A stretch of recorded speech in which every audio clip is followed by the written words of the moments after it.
ಸಜ್ಜನ ಬಂಧುಗಳೇ, ನೊಂದ ಮನಸ್ಸಿಗೆ ಸಂಜೀವಿನಿ ಆಗಿರುವ ಈ ಧ್ವನಿಗೆ ನಿಮ್ಮದೊಂದು ಲೈಕ್ ಇರಲಿ. ಎತ್ತರಕ್ಕೆ ಬೆಳಿಬೇಕು ನಿಜ, ಅದಕ್ಕಾಗಿ ಮೆಟ್ಟಿಲುಗಳನ್ನು ತುಳಿಬೇಕೇ ಹೊರತು ಇನ್ನೊಬ್ಬರನ್ನ ತುಳಿದು ಅಲ್ಲ.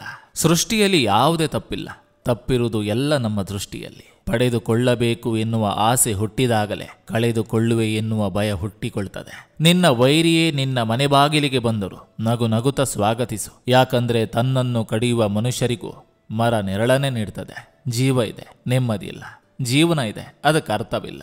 ಯಾರ ಮಾತಿಗೂ ನೀ ಅಂಜಬೇಡ, ಯಾರ ಆಸೆಯಂತೆಯೂ ನೀ ಇರಬೇಡ, ಯಾರನ್ನು ನಂಬಿ ನೀ ಬದುಕಬೇಡ. ನಿನ್ನ ಜೀವನ ನಿನಗೆ ನೀ ಮರೆಯಬೇಡ.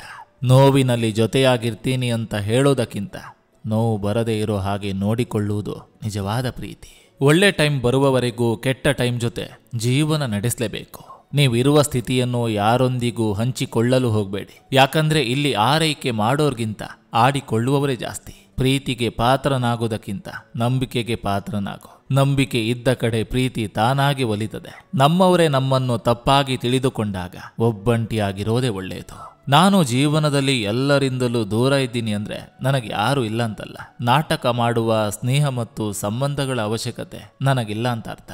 ಯಾವಾಗಲೂ ಒಂದು ವಿಷಯವನ್ನ ನೆನಪಿನಲ್ಲಿಡಿ, ದೇವರನ್ನು ಹೊರತುಪಡಿಸಿ ನಿಮ್ಮ ಕಣ್ಣೀರು, ನೋವು ಮತ್ತು ದುಃಖವನ್ನು ಯಾರಿಂದಲೂ ಅರ್ಥ ಮಾಡಿಕೊಳ್ಳಲು ಸಾಧ್ಯವಿಲ್ಲ. ಹೆದರಬೇಡ. ನೀ ಹೆದರಿದಷ್ಟು ದಬ್ಬಾಳಿಕೆ ನಡೆಸುವರು ಎಂಬುದು ಮರೆಯಬೇಡ. ಇಳಿಜಾರಿನ ಹಾದಿಯಲ್ಲಿ ಕನಸುಗಳು ಜಾರುತ್ತಿವೆ ಏಕಾಂತವಾಗಿ. ಸಜ್ಜನ ಬಂಧುಗಳೇ, ಇದು ಇಂದಿನ ಸಂಚಿಕೆ ಅಂತ ಹೇಳ್ತಾ, ಈ ಸಂಚಿಕೆ ನಿಮಗೆ ಇಷ್ಟವಾಗಿದ್ರೆ ದಯವಿಟ್ಟು ಒಂದು ಲೈಕ್ ಮಾಡಿ, ಜೊತೆಗೊಂದು ಕಮೆಂಟ್ ಮಾಡಿ. ಮತ್ತೆ ಮುಂದಿನ ಸಂಚಿಕೆಯೊಂದಿಗೆ ಅತಿ ಶೀಘ್ರದಲ್ಲಿ ನಿಮ್ಮನ್ನ ಭೇಟಿ ಆಗ್ತೇನೆ. ನಿಮ್ಮೆಲ್ಲರ ಮನಸ್ಸು ಪ್ರಶಾಂತವಾಗಿರಲಿ ಅನ್ನೋದು ಈ ವಾಹಿನಿಯ ಉದ್ದೇಶ.